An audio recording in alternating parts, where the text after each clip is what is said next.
The woman in the painting moved her hand, and pointed directly at Emma. Emma wasn't planning to buy anything that day. She had wandered into the estate sale out of curiosity. The house was old, filled with antiques and shadows. Dust clung to every surface, and the air smelled like forgotten time.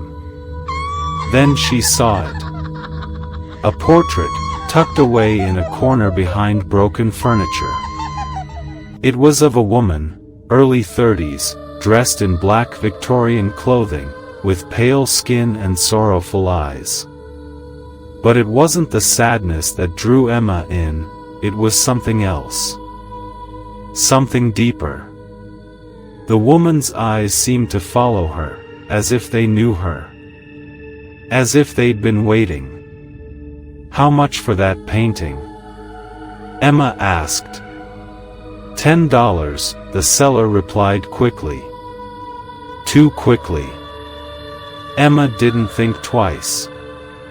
She brought it home and hung it above the fireplace in her living room.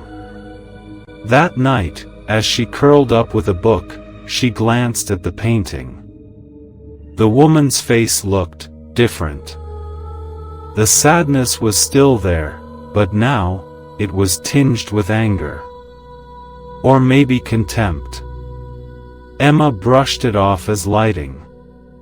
Shadows. Her imagination. But each day, the expression changed. Slightly. Barely noticeable at first, but enough. The corners of the mouth tugged down. The eyes grew darker. The sadness twisted into something hateful. Then came the dreams. Emma would see herself inside the painting's frame, screaming, trapped behind the glass as the woman watched from the outside. She'd wake up in a cold sweat, heart racing.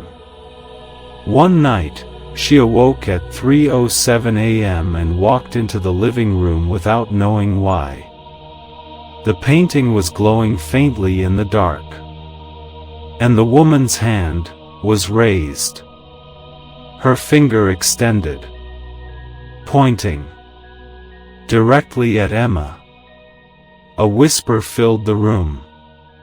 "You will join me." Emma backed away, nearly tripping. She ran to the painting and tried to take it down. But it wouldn't move. She pulled harder. Nothing. It was as if the frame had fused to the wall. She screamed, ran to her room, locked the door, and waited for morning. The next day, she called an art dealer to come and inspect the piece. He never showed up. Instead, that night, the painting was different again. The background was darker. The woman's eyes were no longer looking out, they were looking down. And her mouth had formed a slight smile. A cruel one. Emma tried to destroy it. She grabbed a knife and slashed at the canvas. But when the blade touched it, the metal snapped in half. She tried to burn it. The fire wouldn't catch. The painting was immune. That night, Emma sat in front of it for hours, unable to look away. Her eyes burned, her breathing slowed, but she couldn't move. Couldn't speak. Couldn't scream. The next morning, Emma's sister came to visit. She knocked.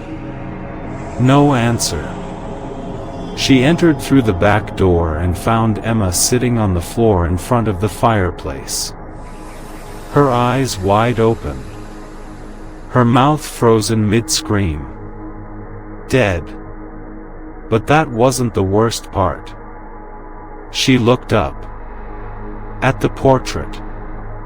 And gasped. The painting had changed.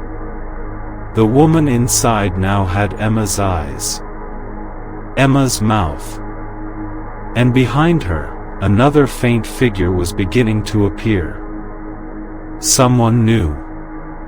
Someone waiting to join. Be careful what you hang on your walls. Some paintings aren't just art, they're invitations. Subscribe for more chilling tales.